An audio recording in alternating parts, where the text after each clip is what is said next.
Good morning and welcome to another edition of the Kitchings Table. I'm your host, W. Earl Kitchings. Always glad to be with you on Tuesday mornings. And if we didn't say so last week, we'll say so today.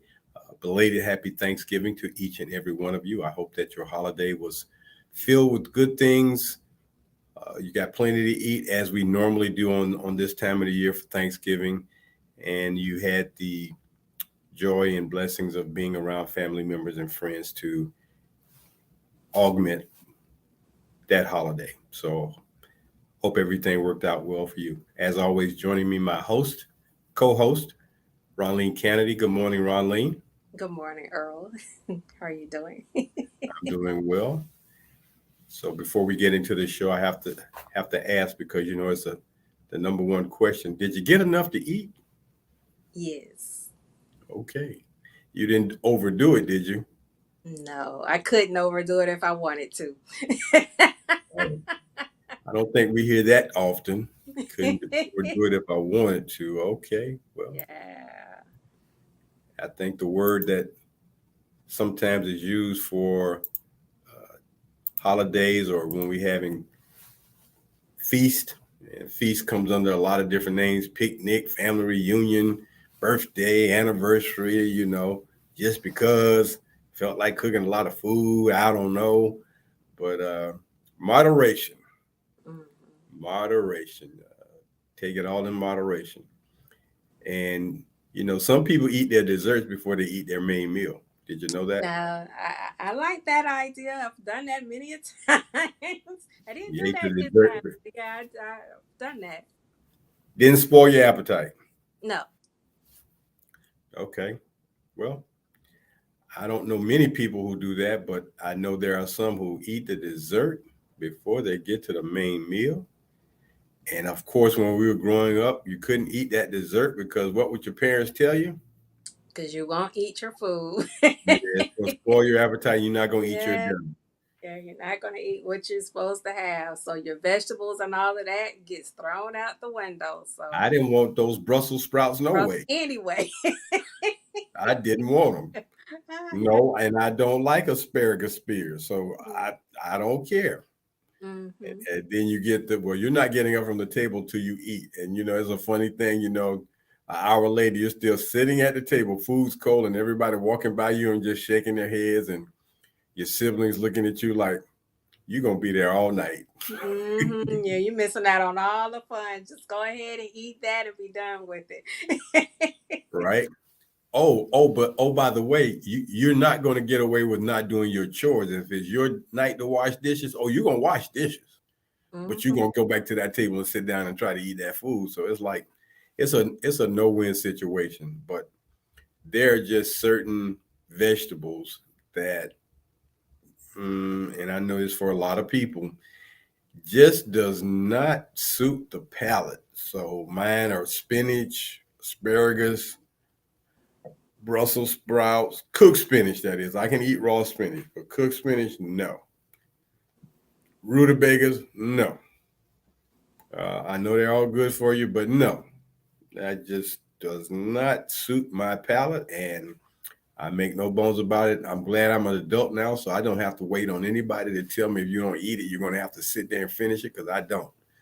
And unlike some people, if you don't like something, the best thing to do is tell somebody if you don't like it because that'll save a whole lot of grief and agony and anxiety and all these things. Because Christmas time, birthday times, you get gifts you really don't like, but you put a smile on and accept them anyway.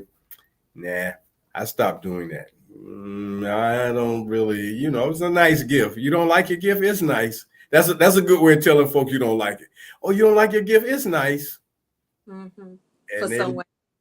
yeah, you don't say the other part for someone else, but not me. But it's nice.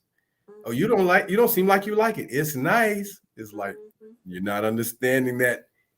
Read between the lines. It's nice. Yeah, it is nice for somebody else. But anyway, we bring up all these things today because our topic of today's show is this: grateful, period, thankful, period, peaceful, question mark. And you might ask, why is there a question behind peaceful? Because that is something that seems to be very, very elusive. People just don't seem to embrace peace as it had been intended. But we're going to deal with the first two things, grateful and thankful. So before we do that, we'll give you the definition of grateful.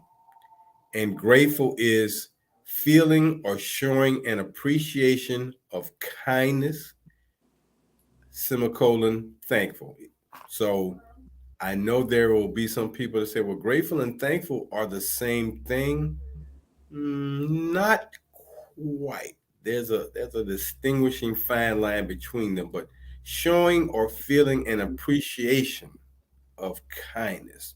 So if someone extends you a kindness, something that someone does for you that's very thoughtful, very they thought about you from the standpoint of they thought you would like it or wanted to do something good for you, we should be grateful.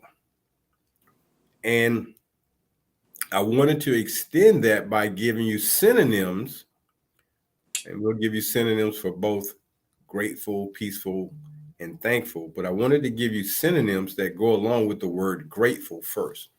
So some of the synonyms, are appreciation, gratefulness, thanks, acknowledgement, satisfaction. Check this out. Thanksgiving. Thanksgiving is a synonym of grateful. And if you reverse those two words, it'll be giving thanks. Indebtedness, gratification, recognition, tribute. All of these words are synonyms for the word grateful. And when people do random, as they say, random acts of kindness, and now when they do these random acts of kindness, that means somebody does something without being asked. You didn't ask them, nobody urged them, nobody told them, they just did it because they wanted to. It's a random act of kindness.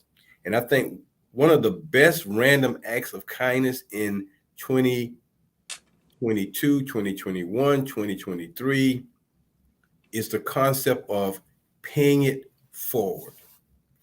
Paying it forward, which is a random act of kindness that someone does for you.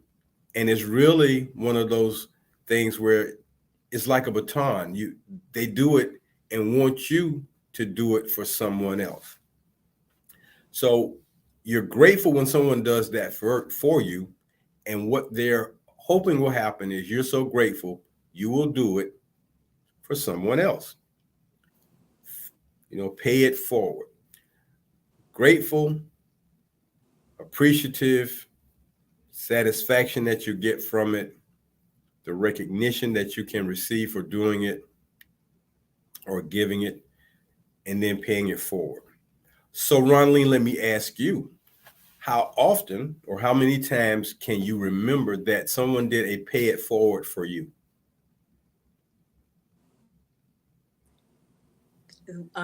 Repeat your question, How please. often or do you remember that someone paid it forward for you? Oh, too numerous to count. Too numerous to count. And I say that because I'm I was taught about gratitude at an early age, and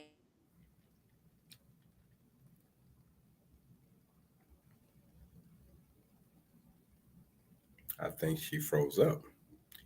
Well, when we talk about grateful, being grateful, gratitude, I'm reminded of the album that one of the greatest pop music, R&B music groups ever did. Earth, Wind and Fire did an album called Gratitude. And I think that was a lot of their messaging in their music is to be thankful, to be grateful, to acknowledge the things that are good for you in life. So as you get these things, then you must reciprocate, as they say.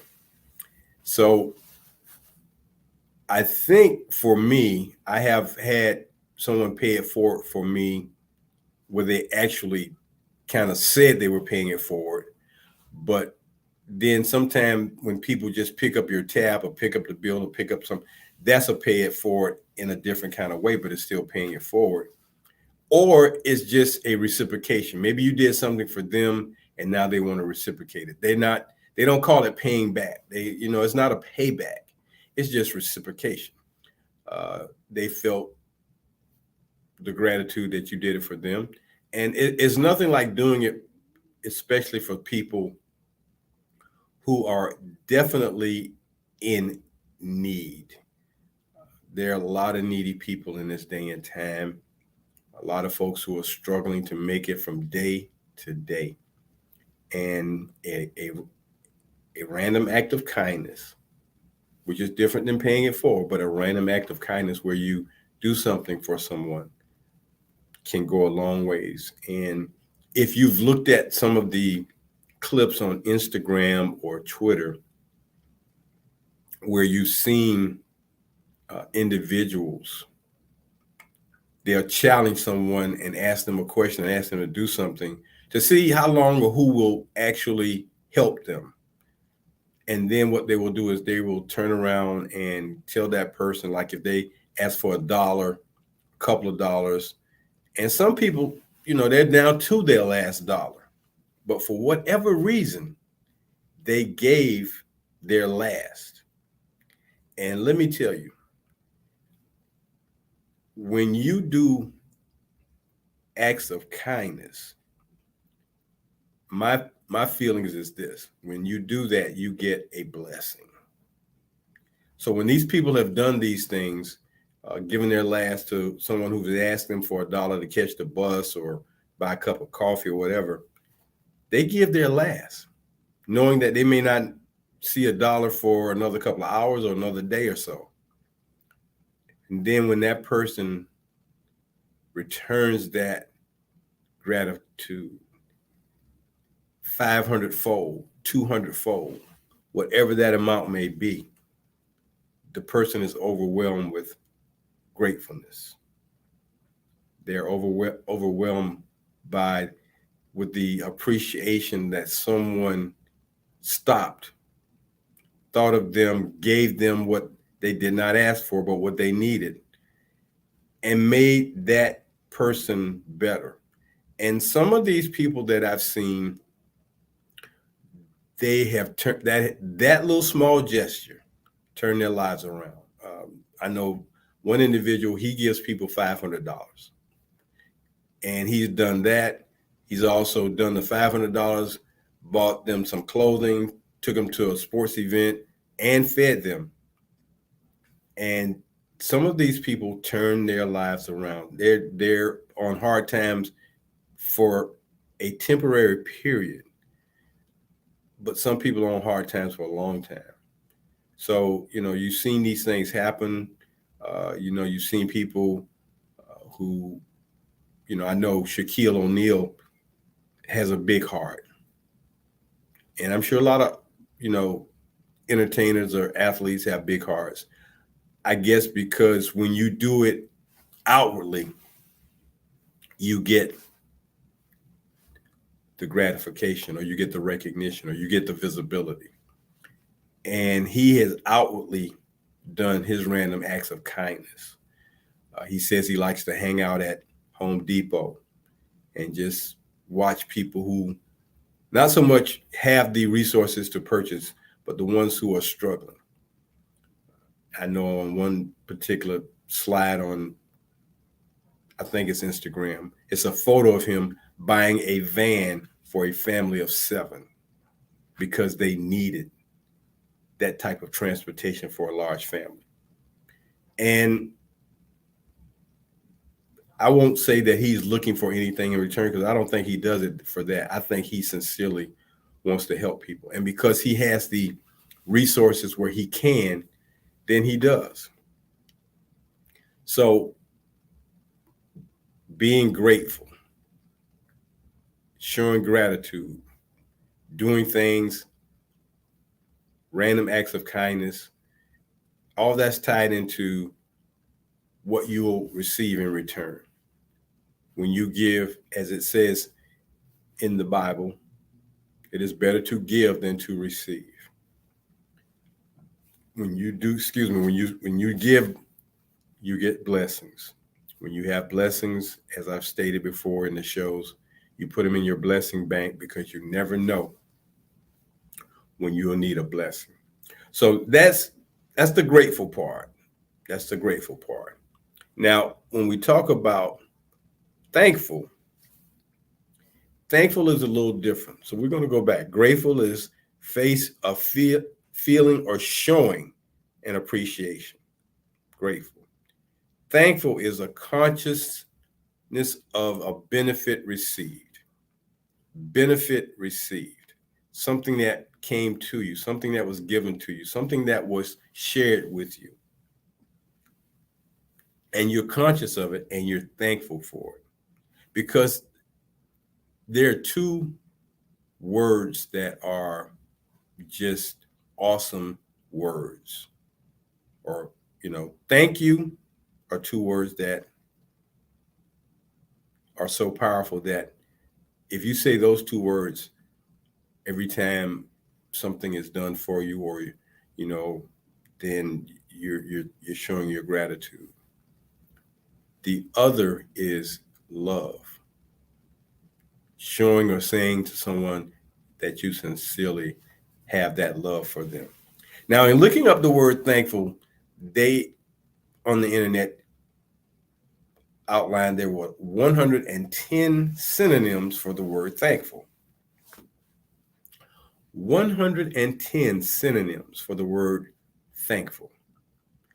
And think about that. Thanks, being thankful, giving thanks. So some of the synonyms are glad, pleased, delightful, happy, joyful, blissful, gratified, thrilled, ecstatic, smiling, you're laughing, optimistic, cheery, jovial, upbeat, lighthearted, gleeful, rejoicing. These are some of the words that are synonymous with thankful. And as we just completed the Thanksgiving holiday, where we are supposed to be giving thanks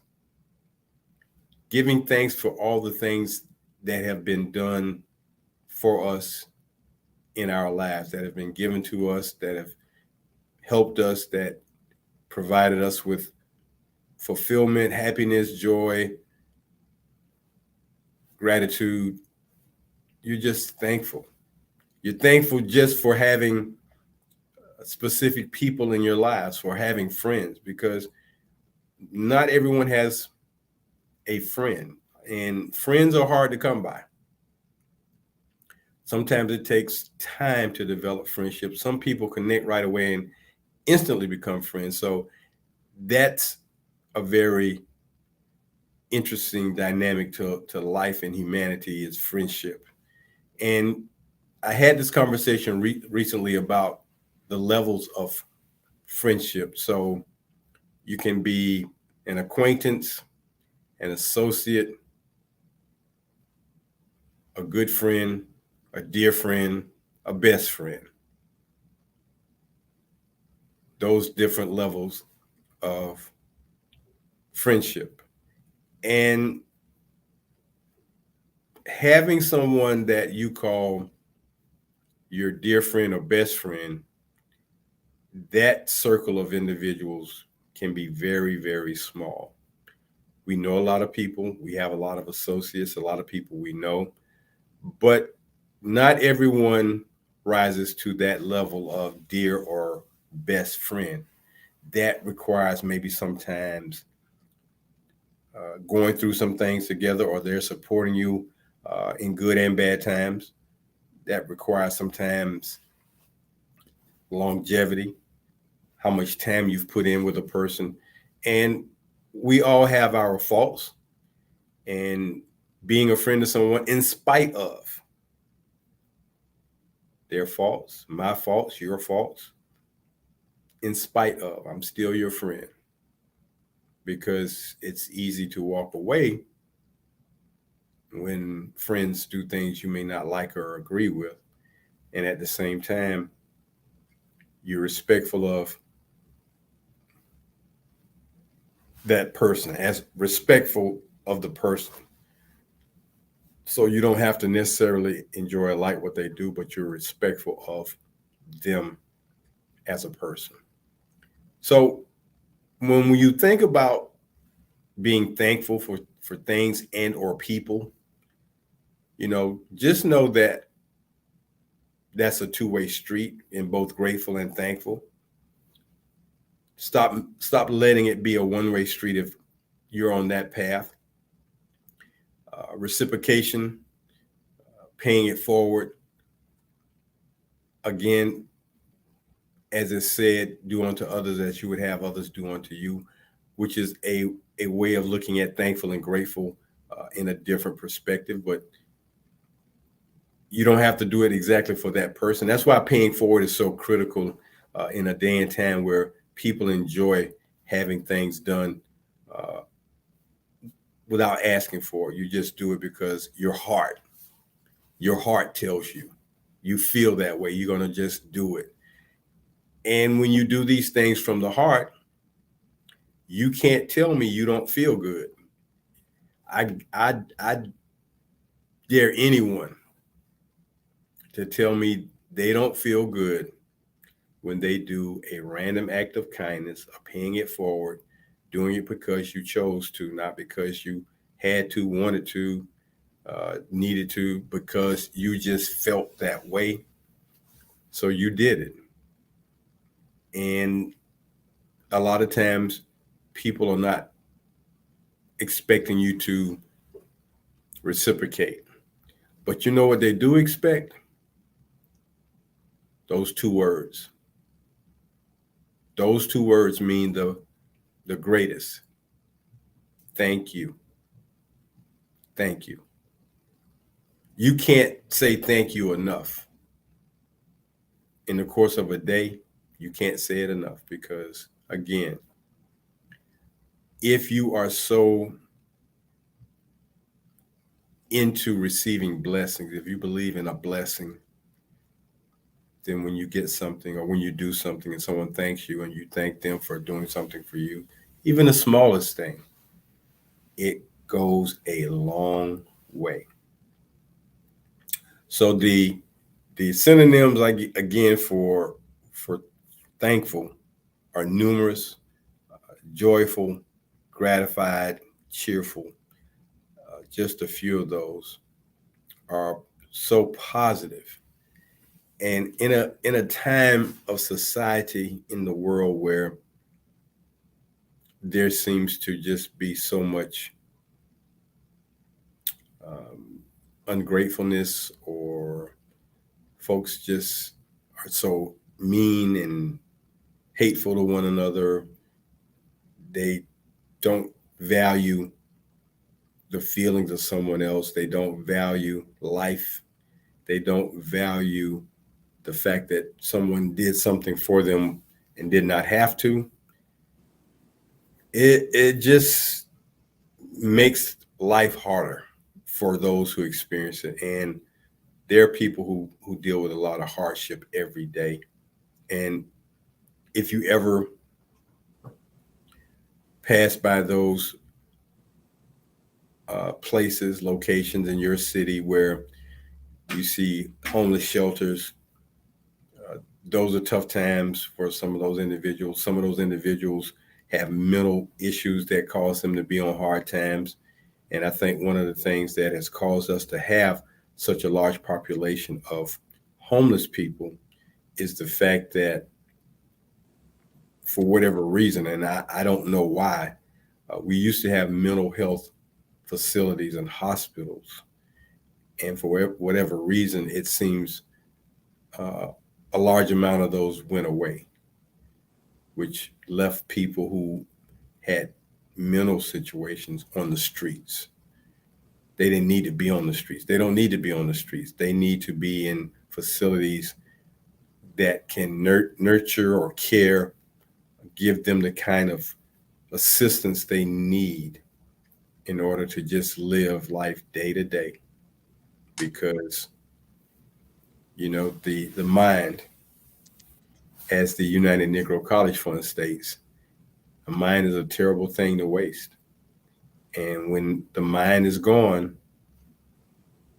you know, the physical attributes of a person tend to kick in sometimes. So be thankful, be grateful for all that you receive, for all that you gain, all that you get. Be more of a person who can do for others. And that's why we always say, do at the end of our show, we always say, do something good for someone else, not tomorrow, but today. And try to be less selfish and always worried about you. Although life has an I in it, team does not.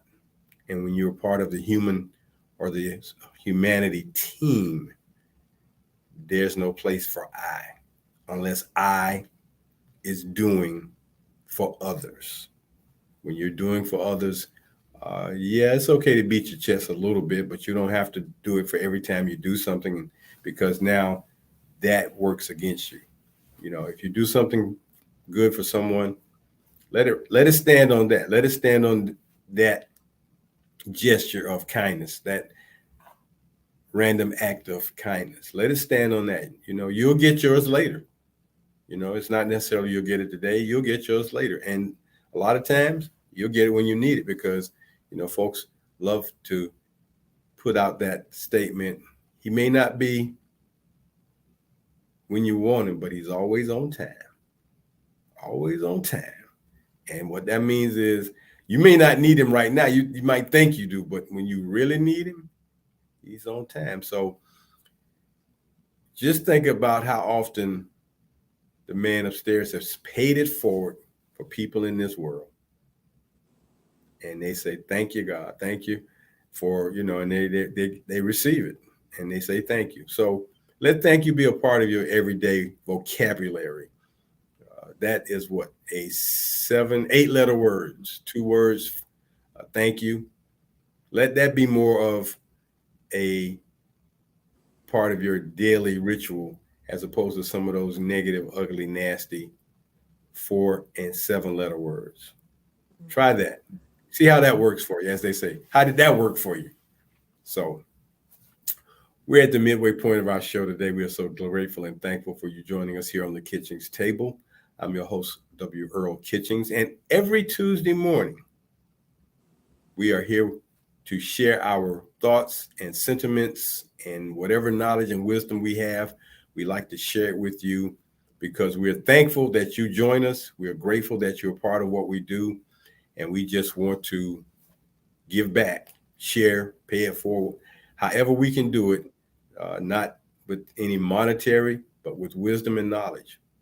And I like to ask young people, especially kids, which one is easiest to gain, wisdom or knowledge? I'll leave that with you. Ronline, you back with us now? Yes, glad to be back. Yeah, it looked like you had spazzed out for a second. Mm. So we're talking about gratefulness and being thankful today. So now, before we get to Ron Lee's segment on Black History, the last thing that we wanted to talk about is this elusive this elusive action, and it is called peaceful. Peaceful. And the definition for peaceful is this: free from disturbance, tranquil, not involved in war or violence. Peaceful. And some of the synonyms for peaceful are serene, quiet, benevolent, calm, gentle, relaxed, amicable, affable, kindly. So those are words that will bring you peace. And just in saying that 5 letter word, thank is a 5 letter word, peace is a 5 letter word. When you think about just the word peace, if you say it in the right framework, the right tone, it will calm things down. It will give you a restful state if you just say peace. And as big of a word as that is in its own respect for, what it tends to minimize, my question, Ronleen, is why is peace so elusive and so hard to bring about in humanity? Why is that such, you know, a thing where people they say it but they slow to act on it? Why do you think that is? Even God couldn't come up with a good answer.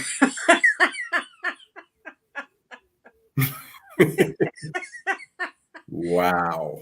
And You mean he shakes his head like, yes. oh my. Yes, and he created us, right? Yeah, he did. And Yes. And that's all about I think what happened with peace is when power was discovered. another 5 letter word, Mhm. power. Mhm.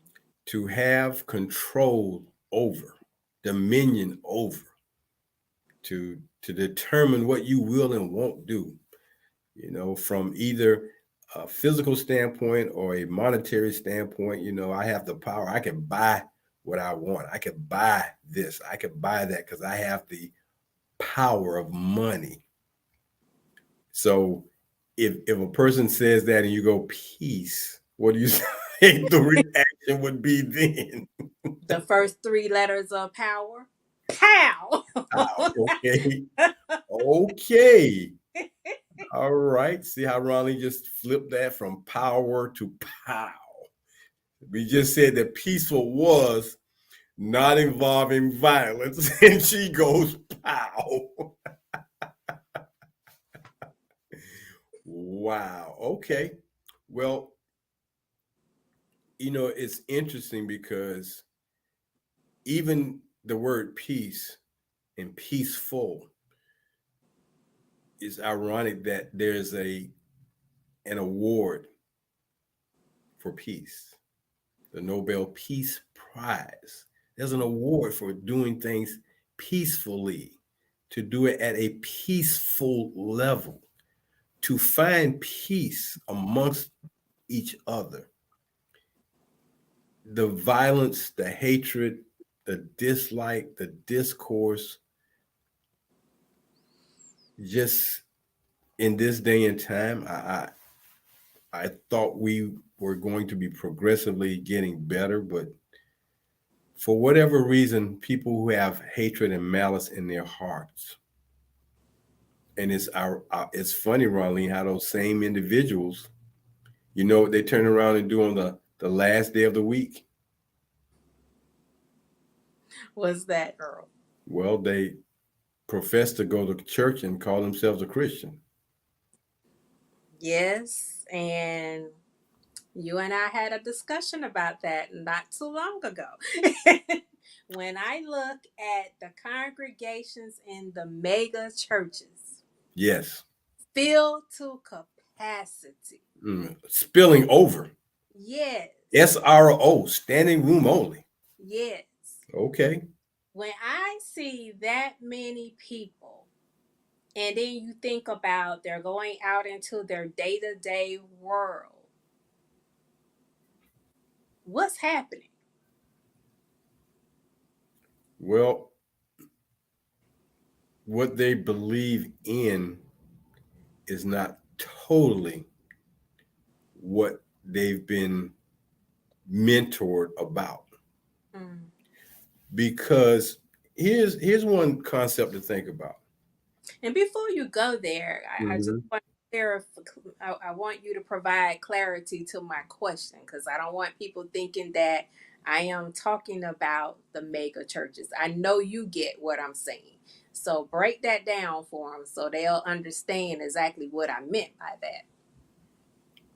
Well, there are the large facilities that have large congregations, but just in humanity and society alone, just think about the folks who don't go to mega churches, who don't even go to church, although they may be spiritually inclined. Well, the mega church of humanity in society as a whole, that's a mega church. You don't go to church, but you believe in a higher power.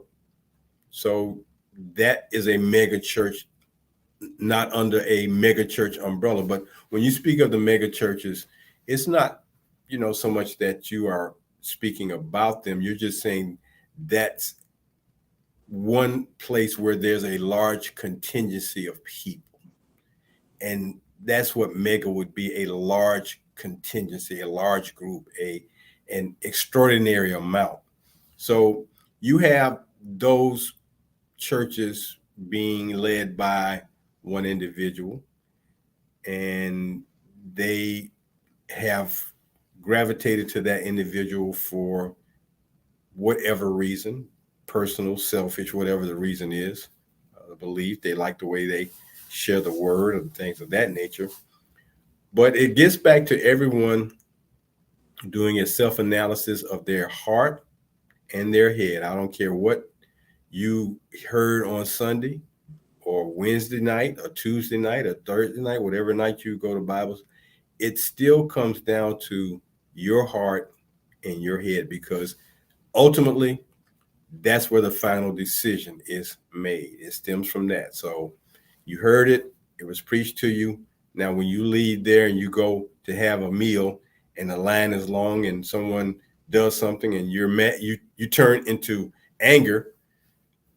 Didn't you just leave a place that supposedly provided you with some insight to being more of a humanitarian, to have peace? Share some peace. Don't be upset. Don't get violent. Don't be untranquil, or be peaceful. But the human mind and body, the man upstairs, he I know he shakes his head to the point where it's like he got a neck cramp. He needs to see a chiropractor, because it's like, I just had somebody share with you the word, and look what you go out and do. You do a foolish thing, you say a foolish thing, what what did you just learn? Did you learn anything, or you just there for, as they say, show? You're just there for show. And it's hard. I mean, I think, I'm not saying I'm no different at times than others. Yeah, I think people cause you to, get into different attitudes based on what they do or say. And being peaceful or staying in that tranquil state, is can be difficult, and you have to call on some other things within you. And that's why I say it all comes from you individually, from your heart, from your head, to control your emotions. And I saw a quote that Bruce Lee uh, said that was on the internet. It's like being able to be calm and control your emotions in difficult times or times that upset you. When you can just be calm, that says a lot about you as a person, because it's very easy to get upset and react, but to remain calm and just be tranquil, be at peace. Mm. So I hope that helped clarify what you were saying. Yes, and the stylight, the style, did I get the stylights or tell me what I'm saying now? What is that? It's not starlights. It's the anyway. They said there will never be any peace until God is sitting at the Oh, curb. you're talking about the song that the Shy Lights sang. Starlights, The yeah. Chicago, yeah, Chicago, the Shy Lights, yeah. Yes. Yeah, it won't be any peace. I mean, and when you look at what's going on in the world and right now, in a place where there's supposed to be a lot of spiritual peace, spirituality, and things of that nature, there's supposed to be. Folks are at odds over land, over things. So the peace from humanity, one faction is being violent against another, so the other retaliates. So it's interesting to see how that particular part of the world, every so many years, gets hung up or caught up in some type of violence, some type of war. And we're not even talking about large portions of land, like in Ukraine. That's a large country. But when you talk about Israel, the Gaza Strip, those aren't large portions of land that folks are fighting over, have been fighting over for thousands and thousands of years. And if the land could speak, Mm. if the land could tell its story about what it has seen, what it has felt, what it is, you know, if it could raise up the blood that's been spilt on it, oh my goodness. Oh my goodness. What would folks do then if the land could talk? Mm. Oh, be peaceful, land. Don't rise up on them like that because they couldn't take it. So they're going to go through this right now, and that's what it is. So today we talked about being grateful. Be grateful for things you get, for things that come into your life, people who come into your life. Be grateful. Be thankful for those same things. Give thanks. We just celebrated a holiday, Thanksgiving, giving thanks, and seek peace when you can, as often as you can, because as the songwriter and singer said, what is it good for? Absolutely nothing. Right. War is not good for anything other than destruction. It takes a long time to build a building, doesn't take long to tear it down. It takes a long time to build a person up.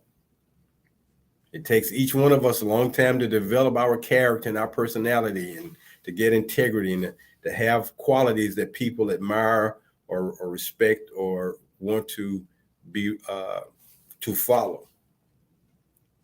It doesn't take long to tear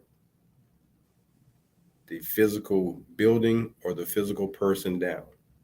So peace, thanks, gratitude.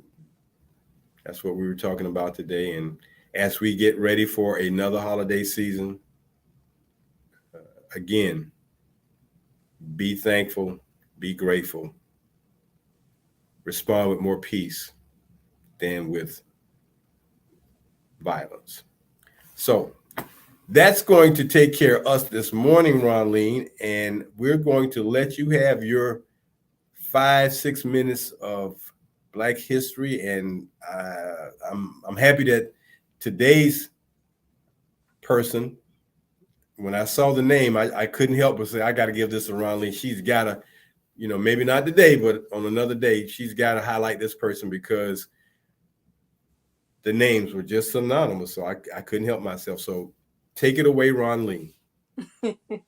Well, thank you so much. And before I do, today is thankful um, Giving Tuesday. Giving Tuesday. Today is Giving Tuesday, and I was listening to all the broadcasts talking about the different organizations that are doing great work out here to support. So I have a few organizations that I support, and one of them is um, the Mentors, which W. Earl Kitchings is the founder of that not for profit organization. And the other one is Suited for Success. The founder of that organization is Shara Mundy.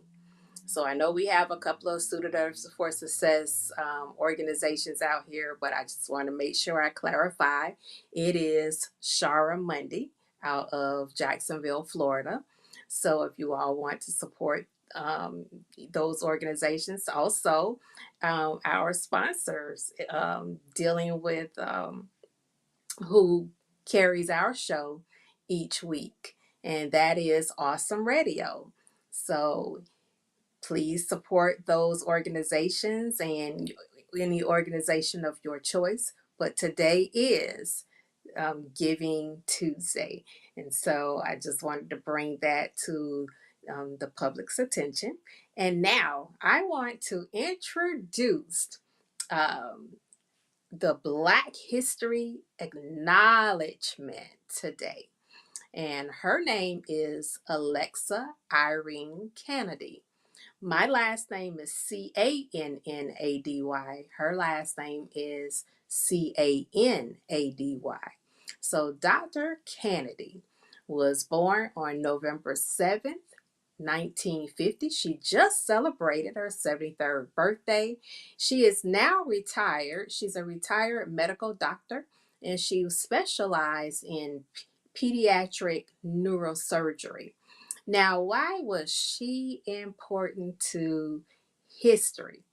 Because Dr. Kennedy became the first African American woman to become a neurosurgeon in 1984 and went on to become the chief of neurosurgery surgery at Children's Hospital of Michigan starting in 1987, and that continued to her partial retirement that took place in 2001. I want to talk about one of the quotes that she has. She said, "If you do good work, the rest doesn't matter." And because we're talking about today being thankful, being grateful, and then, of course, peaceful, we're aiming for being peaceful. And so when she was saying that, she doesn't look for the accolades or anything like that, her job is to take care of the needs of her patients, and her patients that she um, admired, was around, tried to nurture during the time that she was showing her bedside manner, are the pediatrics. Those are the children from 0 to 17, to 18, um, and some beyond that. But when you think about the way that she connected with her patience. They often call her playing video games with them. She just had a heart for them, a heart to make them better, to get them well, to work on um, whatever it was, whatever capacity it was to bring their spirits up. And so we talked about paying it forward for the lives that Dr. Kennedy has touched over the years. I just want to say thank you. And I am so sorry that, you know, you had to go through the things that you've gone through, with being discriminated against, being talked about, but I'm glad that you persevered. So, Earl, thank you for allowing me to bring this to you before the close of our show today. Well, when you have someone as dynamic as Dr. Kennedy doing the things she's done, I mean, being a doctor is one thing. Being someone who is a neurosurgeon is at a whole nother level, because that is definitely a lot more knowledge about the human body to repair it than just being a general practitioner doctor. I mean, it's just another different level. So for her to be reach that level and be the first Black female to do that, I mean, it speaks volumes about her. So glad you could bring that to everyone today and share that nugget, because that is truly a true nugget. And we thank you that you are so inspired and moved to want to bring these weekly nuggets to folks, as opposed to just in February, which I think people want that to happen a little bit more frequently, is that we learn more about our Black history. And thank you so much for bringing that to us. So, Dr. Kennedy, kudos to you, and continue to be the person you are. Continue to inspire others, especially Black female doctors, to rise up and do their thing by serving. Well, Ronleen, seems like we just get into it good, and then it's time, like that clock says, it's time for y'all to get off and go home or go wherever you got to go. Like they say, you ain't got to go home, but you got to get up out of here. So we got to get up out of here on the Kitchings Table today. We thank you so very much for tuning in. Tell your friends about us. As Ronleen said, I'm very thankful that I've been blessed to have a foundation, and the foundation is steadily growing, is doing some things. We are prominently doing something in the area of sports with our sports programming under the name Quarterfied Back. But if you are so compelled and so desirous to support us, go online and find us at the Mentors Foundation, or go to quarterfiedback.com and support and help us. So until next Tuesday morning, I'm Earl Kitchings for the Kitchings Table, and my co-host Ronleen Kennedy, saying, as always, do something good for somebody today. Until next Tuesday, take care, everybody. See you then.